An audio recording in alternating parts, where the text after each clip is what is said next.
Once upon a time, there was a gnarled old willow tree. This was the kind of tree that whispered, "Secret ancient, eons past," to anyone who walked by it.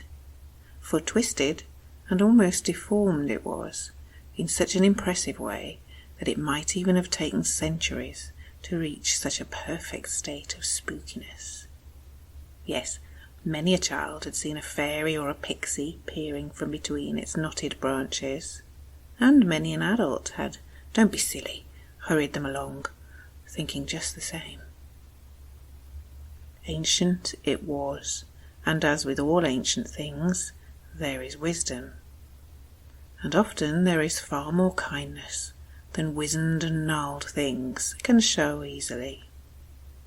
So the gnarled old willow tree had, in truth, expended years of concentrated effort to protrude some of its very best branches down even to touch the ground, so that brave youngsters, and some not so brave or young, could make their way up into its very core.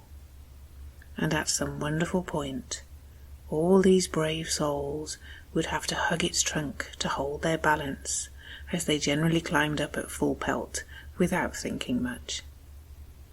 The gnarled old willow tree loved those times with all its ancient secret heart, most of all, because it took a lifetime of focus to grow a crooked branch that might safely cradle a child. But a child could cradle its trunk in an unthinking, joyous instant, pat it and pick at it, and squeeze and squeal a grateful goodbye.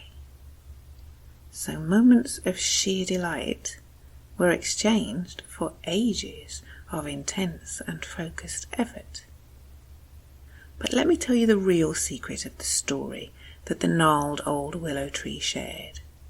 It is that the echo of that child's energy might just mean a new shoot would sprout up overnight, or the slightest cell realignment would shift a branch to exactly the right angle for another little one to fully feel its embrace and lift their feet off the ground and swing in delight. Such is the power of sheer joy. And the gnarled old willow tree would have gasped at these minuscule yet magnificent changes, if trees could gasp, of course. I think you are starting to understand, too, that the gnarled old willow tree lived with a lifelong ache. In fact, its ache was lives long, if we're thinking in human terms. For from a sapling, it may have happily let a deer feast on its spring leaves, then seen it suddenly start and dart and bounce along its escape route. And it couldn't help but imagine what that would be like, to be in different circumstances and vistas in an instant, and not to greet the sun at exactly the same angle every single day, and perhaps, finally, to see where the moon disappeared behind you. What would that be like? To be able to act and react on impulse, on a whim, on a hunch, on an instinct. The gnarled old willow tree's dream, to be able to move freely, was so far a fantasy that it only added to its ache. What I've failed to tell you is that this special gnarled old willow tree lived not in a forest, nor in a wood, but in a garden, and that for many generations all the owners of the house in whose garden it grew had taken total delight in leaving this special willow tree to wend its way just as it had liked. So the twisting and gnarling was all of its own choice, however excruciatingly long each twist and turn might have taken to make. But then, one day, a new owner moved in, a small, frightened man, with what might commonly be called control issues. He found that the spooky sense the gnarled old willow tree evoked in him was something that he wanted rid of. Short of chopping it straight down to its roots, he was small, he tried a host of devious horticultural tactics to get it at least a little bit in line, from pruning to poison and even to pyrotechnics. Yep, he scourged and purged and bound, as of course it might be surmised had been done to him at some point, somewhere in his sad little life. And yet everything he did, the gnarled old willow tree withstood. If it winced, it was only ever at bark level, never at core, never at root. It not only refused to be controlled, but even rebelled, and sometimes burst a whole new growth of root or branch, like a tumour, to torment its owner. Revenge returned in shooting spades. "Keep pace, buddy," it said, as it saw the small and frightened man with his petrol can heading down the path again. "I have the earth's power at my disposal, but you are even punier than you are," as the old willow held its ground against another attempt to set fire to it and turn it to dirt. The little man persisted, determined, acting out his control game drama with perverted glee.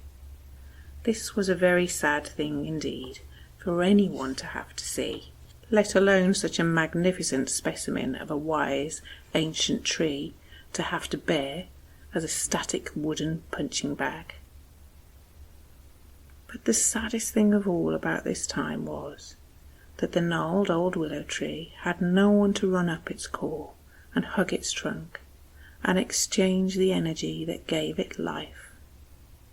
And yet it grew. And I have to say, for it is undeniably true, far, far more in this sad time than when it kindly ached to cradle. Anger and rebellion, it seems, can be the most excellent manure. Then out of the blue one day, when the tree had almost forgotten the children and the kindness and the laughing, sheer joy instead of venomous curses, it heard a voice that it had never heard before. "You are lucky, old tree." A tree could have sworn the speaker was the house that shared the garden. "I am?" the gnarled old willow asked, wondering how many years the house had sat there, silent, but watching everything from its windows. "I have watched and seen," the house confessed, "but you are older than I am, and will outlive me, no doubt, because this small man is pulling me apart from the inside out, wall by wall, beam by beam, and soon I will be just a crumbling shell."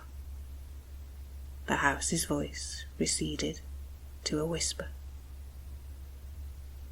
And the gnarled old willow tree then realized that however long a life change took, even a very ancient tree could always change its life and live over and over and over again, because it was eternal at root, fueled by Mother Earth, and could never be turned to just dust and whispers and dirt, as bricks and mortar always would.